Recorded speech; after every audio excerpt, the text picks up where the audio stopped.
ustawy o zbiorowym zaopatrzeniu wody w odbiorze ścieków Zakład Kanalizacji i Wodociągów przedłożył wniosek o zatwierdzenie taryfy na zbiorowe zaopatrzenie wody i zbiorowe odprowadzenie ścieków na terenie miasta Oławy na okres od 1 lutego 2017 roku do 31 stycznia 2018 roku w następującej wysokości. W zakresie dostaw wody do odprowadzenia ścieków dla gospodarstw domowych i na cele socjalne opłata za wodę 3 zł 52 groszy netto plus VAT. VAT na wodę i ścieków jest w wysokości 8%. Opłata za odprowadzanie ścieków 6 zł 79 groszy za metr sześcienny. Dla pozostałych odbiorców opłata za wodę w wysokości 5 zł 56 groszy za metr sześcienny i za odprowadzenie ścieków 7 zł i 45 groszy za metr sześcienny. Do tych, to są kwoty netto, do nich trzeba doliczyć podatek VAT. W zakresie pozostałych usług opłata za przyłączenie do urządzeń wodociągowo-kanalizacyjnych będących w posiadaniu zakładu wodociągów i kanalizacji wynikających z kosztów przeprowadzenia prób technicznych przyłącza wybudowanego przez odbiorcę usług. I te ceny w porównaniu z ubiegłoroczną taryfą pozostają bez zmian. Dla tej grupy taryfowej VAT jest w wysokości 23%. Proszę Państwa, taryfa, którą przedłożył Zakład Wodociągów i Kanalizacji, została opracowana zgodnie z cytowaną powyżej ustawą oraz rozporządzeniem z 28 czerwca 2006 roku w sprawie określenia taryf, wzoru wniosków o zatwierdzenie taryf oraz warunków rozliczeń za zbiorowe zaopatrzenie wody i zbiorowe odprowadzenie ścieków. Do tego wniosku zostało też dołączone sprawozdanie finansowe za rok 2015. Szczegóły taryfy przedstawi pan prezes wodociągów, pan Pękala. Ja jeszcze przypomnę pewne zapisy z ustawy o zbiorowym zaopatrzeniu wody odnośnie dzisiaj planowanej do podjęcia dzisiaj uchwały. To jest fragmenty artykułu numer 24. Rada Gminy podejmuje uchwałę o zatwierdzeniu taryf w terminie 45 dni od wypracowanej niezgodnie z przepisami. Ten termin akurat, jeżeli dzisiaj podejmiemy uchwałę, będzie zgodny z ustawą.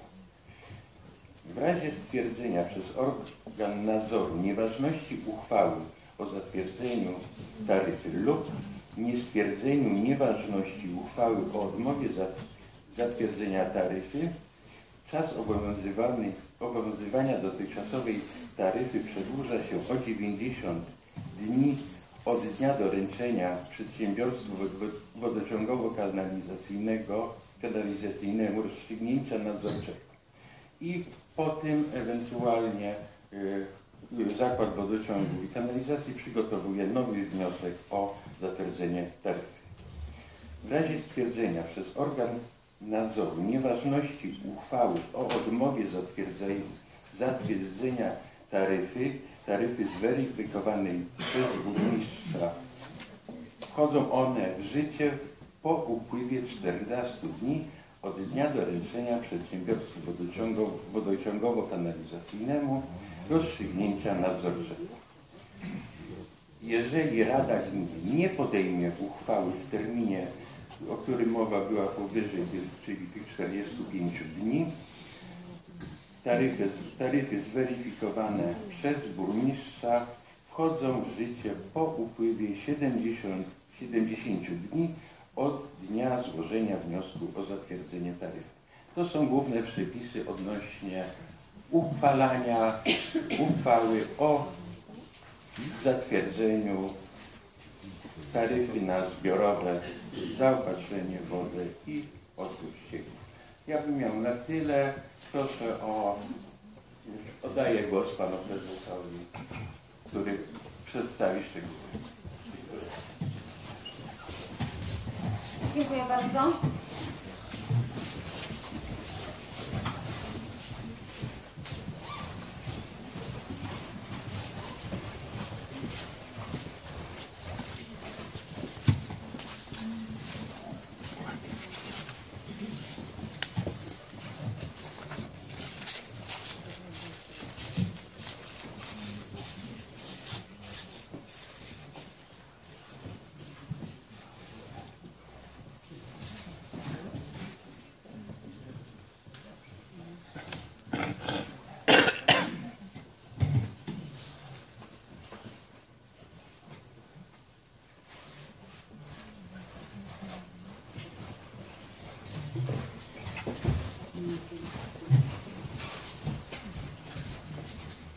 Pani Przewodnicząca, Wysoka Rado, Szanowni Państwo. Chciałbym zaprezentować Państwu pierwszą od 4 lat zmianę cen wody dostarczanych naszym klientom odbieranych ścieków. Proponowana przez spółkę zmiana spotkała się z pozytywną opinią Urzędu Miasta, w związku z tym możemy uznać, że została wykonana, skalkulowana zgodnie z przepisami. To jest rozporządzenie ministra budownictwa. To, co proponujemy, to 3,2% wzrostu na metr sześcienny wody, który jest 12 groszy. 32 grosze są w wartości brutto, o to Państwo w poprzednich latach prosiliście, i 32 grosze na metr sześciennym odprowadzanych ścieków. W sumie mamy 44 grosze brutto na metrze sześciennym dostarczonej wody i odprowadzanych ścieków, a w przypadku czy to przeliczania 3 metry na osobę na miesiąc, czy 3,5, czy 2,9, bo różne dane statystyczne można spotkać, możemy mówić o wartości około 1,30 do 1,5 zł podwyżki za metr sześcienny dostarczonej i odprowadzanej wody na miesiąc na osobę. Mniej więcej jest to tyle, co przeciętna cena wody mineralnej 1,5 litra, a mówimy o 1000 litrów. Czy to dużo, czy mało? Oczywiście można dyskutować, natomiast jeżeli spojrzymy na to z perspektywy, tak jak w nagłówku pierwszej od 4 lat zmiany cen, uważamy, że jest to niewiele. Dla przypomnienia, to znalazło się również w materiałach w uzasadnieniu dla wniosku taryfowego, chciałbym powiedzieć, że w ramach prowadzonej kalkulacji, zgodnie z latami poprzednimi, wzięliśmy pod uwagę zarówno koszty eksploatacji, koszty ewentualnie zakupionej wody lub odprowadzeń ścieków do innych urządzeń. Jest to zapis ustawy o zbiorowym zaopatrzeniu w wodę. W naszym przypadku wynosi to 0, ponieważ już od 2014 roku nie zakupujemy wody od żadnego innego dostawcy. Spłatę rat kapitałowych ponad wartość amortyzacji, to dotyczy środków unijnych, wtedy kiedy amortyzacja jest na danej kwocie X, a mamy wyższą kwotę, jeżeli chodzi o ratę kapitałową, to wtedy ta różnica jest brana pod uwagę przy kalkulacji. Odsetki od pożyczek. Państwo doskonale pamiętacie o tym, że w 2008 roku, jak podpisaliśmy umowę o dofinansowanie i później w kolejnych latach, pierwszy etap inwestycji to było ponad 80 milionów. Także bez pożyczki rzędu 18 milionów trudno byłoby to udźwignąć. Następnie należności nieregularne i marża zysku.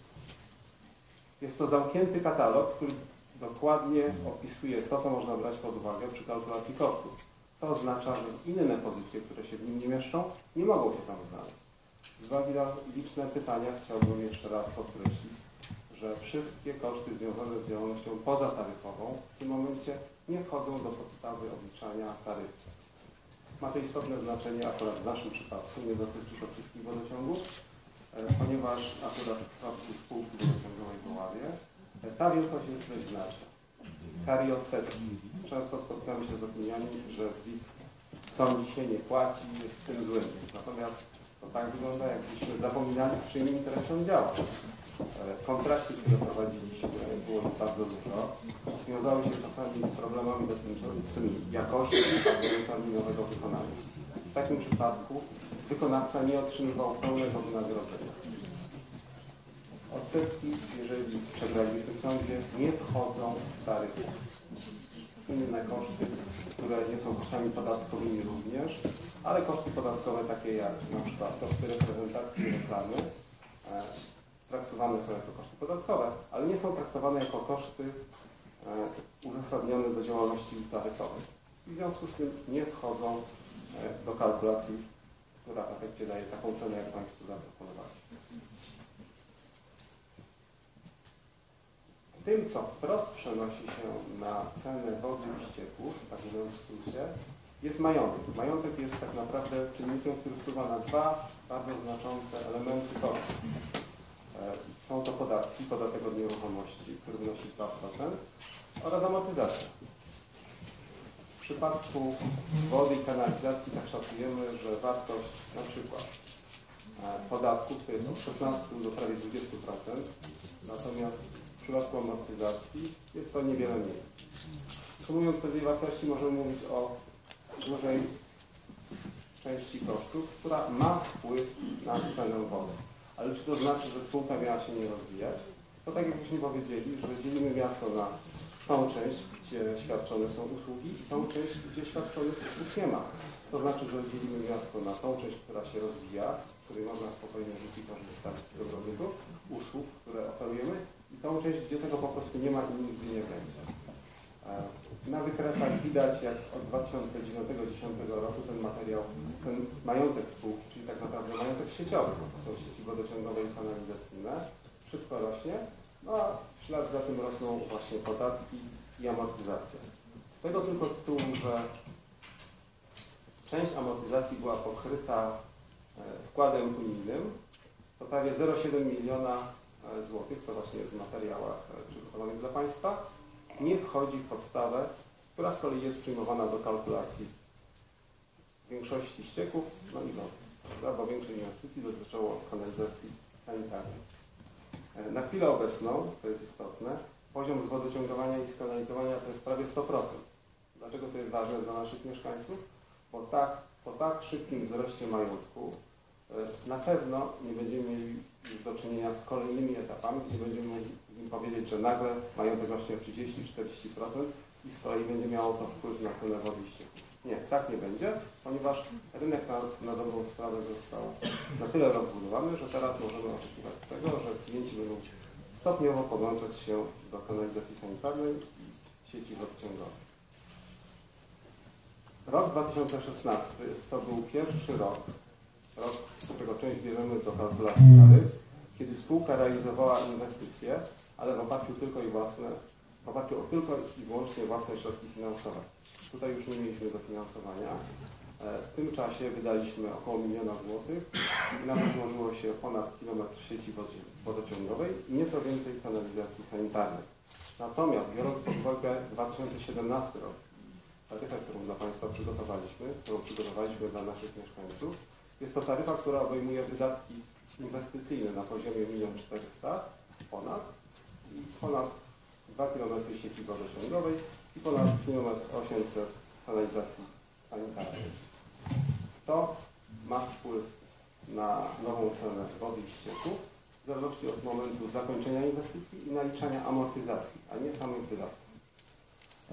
To jakie zadania na to wchodziły? Wchodziły zadania zarówno na Nowym Oroku Wschód, jak i Zachód. Braliśmy pod uwagę inwestycje w rejonie ulicy Iwaszkiewicza, Łącznika, jak i w innych miejscach. Wiązało się to tak na dobrą sprawę z dość dynamicznym rozwojem tego obszaru, który jest zarządzany przez miasto, a mianowicie rozbudową dróg, budową nawierzchni.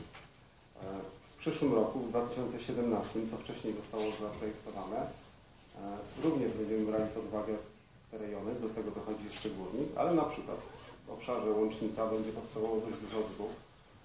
I tak na dobrą sprawę Urząd Miasta, burmistrz, służby mu podległe, tak naprawdę generują te inwestycje. Czyli z jednej strony budujemy sieci wodociągowe i kanalizacyjne tam, gdzie mamy więcej klientów, z drugiej strony budujemy tam, gdzie będą powstawały drogi.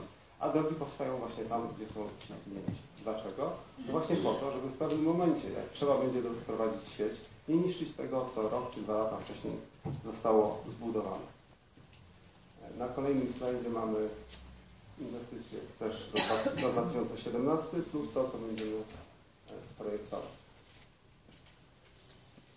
Koszty całkowite przedsiębiorstwa to jest około 18-19 milionów, dokładnie 18,6 miliona złotych na bazie danych tych najbardziej aktualnych, jeżeli chodzi o obecny 2016 rok.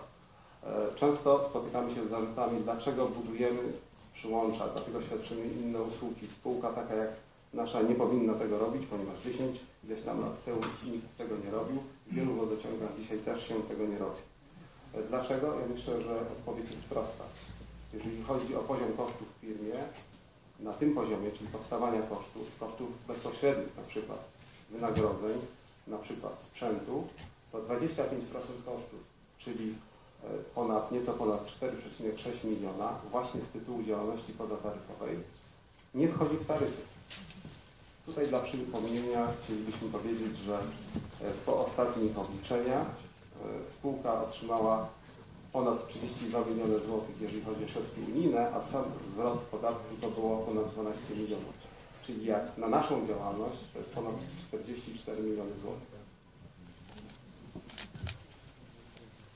Myślę, że ciekawy może być też kolejny slajd, który mówi o efektach właśnie działalności pozataryfowej i efektach korzystania z dofinansowania w przypadku takim, kiedy właśnie tej części amortyzacji, czyli prawie 700 tysięcy złotych, nie bierzemy do kalkulacji taryfy. Ale dlaczego? Dlatego, że ZIT tak chce? Nie.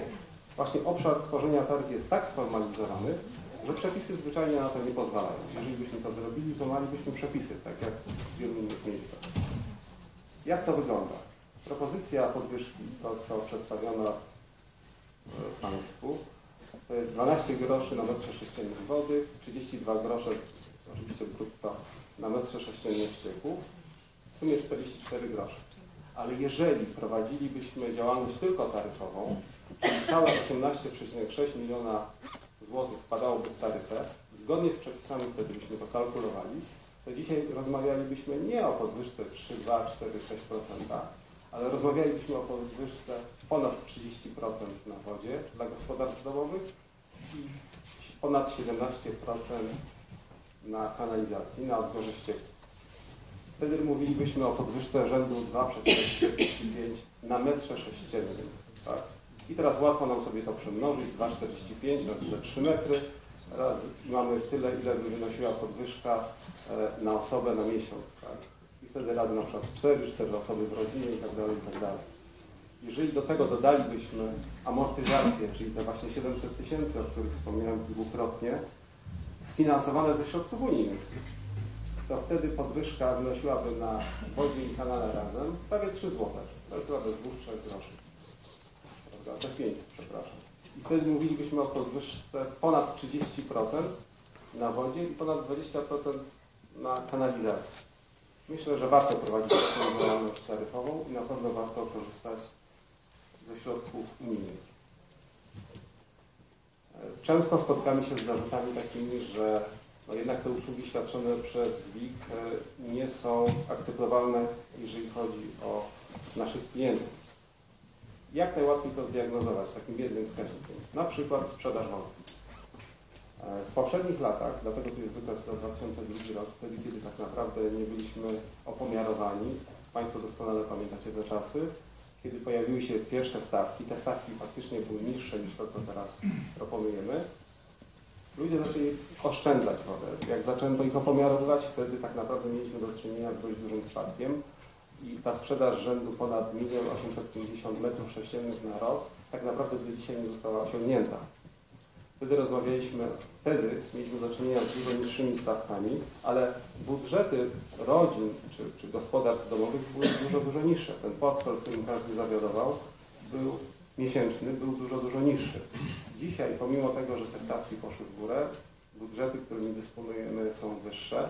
Żyjemy w innym świecie, w lepszym mieście, w ładniejszych ścianach, między ładniejszymi ścianami, że tak powiem, się poruszamy. I tak na dobrą sprawę, to co Państwo możecie zauważyć, czyli do 2008 roku, wtedy kiedy ta ilość sprzedaży spadała, to pomimo tego, że inwestowaliśmy, pomimo tego, że zaczęliśmy podnosić te ceny, to mieszkańcy nie oszczędzali już tak jak kiedyś, tylko tak na dobrą sprawę korzystają z tego, że to dobro jest im przyporządkowane. Im bardziej rozbudowujemy sieć, tym też sprzedaż rośnie. To, co nas cieszy, a z drugiej strony zastanawia, to te dane za 2016 rok, bo wygląda na to, że ten wzrost, dynamika wzrostu pomiędzy poszczególnymi latami też jest bardzo duży. Dla nas jest to zaskoczenie, ponieważ nie spodziewaliśmy się, że aż takie będzie zużycie. Jak wyglądamy w odniesieniu do innych miast? Często mówi się o tym, że jesteśmy drożsi od Wrocławia, tańsi itd., itd. To, że pierwszy raz od 4 lat zmieniamy ceny, to nie znaczy, że w Indii też tak było.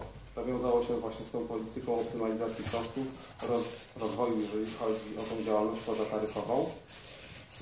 I sytuacja na chwilę obecną wygląda tak, że jeżeli nowa propozycja na 2017 rok wynosi 11 zł i 13 groszy za metr sześcienny wody i ścieków, to średnia w Dolnośląskim, ale to są dane za połowę 2016 roku, czyli mówiące o starych taryfach, wynoszą 12 zł i 7 groszy. Czego możemy się spodziewać? Że raczej ta średnia pójdzie w górę. Oczywiście łatwo zawsze jest znaleźć kogoś, kto jest tańszy albo droższy, ale pytanie, czy tak naprawdę jest. Jeżeli przyjrzymy się naszym sąsiadom, należałoby brać pod uwagę na przykład to, jaki jest poziom wodociągowania, skanalizowania i wtedy tak na dobrą sprawę porównywać dane obszary, prawda, czy wodociągi, czy gminy. Jeżeli chodzi o najbliższe nasze towarzystwa, nie posiadamy danych, żeby inne firmy były tak zwodociągowane, czy obszary były tak zwodociągowane i skanalizowane jak Oława. Myślę, że to co ważne, to tutaj przypomnę jedną rzecz. Kiedy ponad 10 lat temu Polska wstąpiła do Unii Europejskiej, zadeklarowała, że w takich miastach jak Oława dojdzie do pełnego zwodociągowania, może nie tyle zwodociągowania, skanalizowania, bo woda szła tak na dobrą sprawę z pieniędzmi unijnymi za sieciami kanalizacyjnymi. My mówimy teraz o prawie pełnym zwodociągowaniu i skanalizowaniu, czyli ten efekt został osiągnięty. Dlaczego jest to ważne? Ponieważ wstępując do Unii Europejskiej, podpisując deklarację, że tak zrobimy, była też kara. Kara mówiła o tym, że jeżeli tak się nie stanie, miasta czy wodociągi zostaną obłożone albo karami, albo wysokimi opłatami środowiskowymi. Natomiast jeżeli chodzi o naszych sąsiadów, to co jest widoczne, to myślę, i na to warto zwrócić uwagę, to, że istnieją tak zwane trzecie opłaty, czyli opłaty abonamentowe. Ja rozumiem, że dla niektórych podwyżka 44 grosze na miesiąc, na metr sześcienny jest to mimo wszystko duża podwyżka, ponieważ nie wszyscy dysponują takimi środkami, jakby chcieli dysponować. Natomiast te osoby tak naprawdę zużywają mało wody. I chciałbym zwrócić uwagę, że te osoby, które podnoszą ten ciężar i dla nich on jest taki właśnie istotny, to często dla nich problemem są opłaty abonamentowe. W naszym przypadku takich opłat nie ma.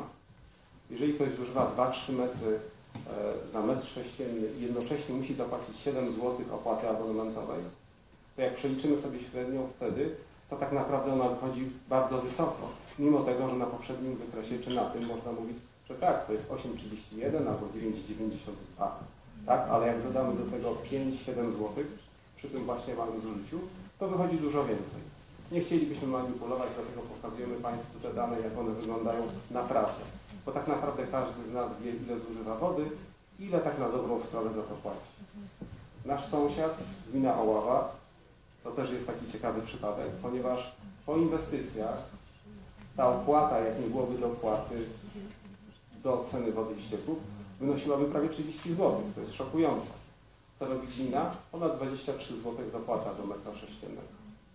Oczywiście każdego musi być na to stać, bo z kolei jeżeli tej dopłaty by nie było, to gmina świadcząca usługi na zasadzie dostawy wody i odbioru ścieków nie mogłaby tego prawidłowo wykonywać co do jakości, co do ilości, co do ciśnienia.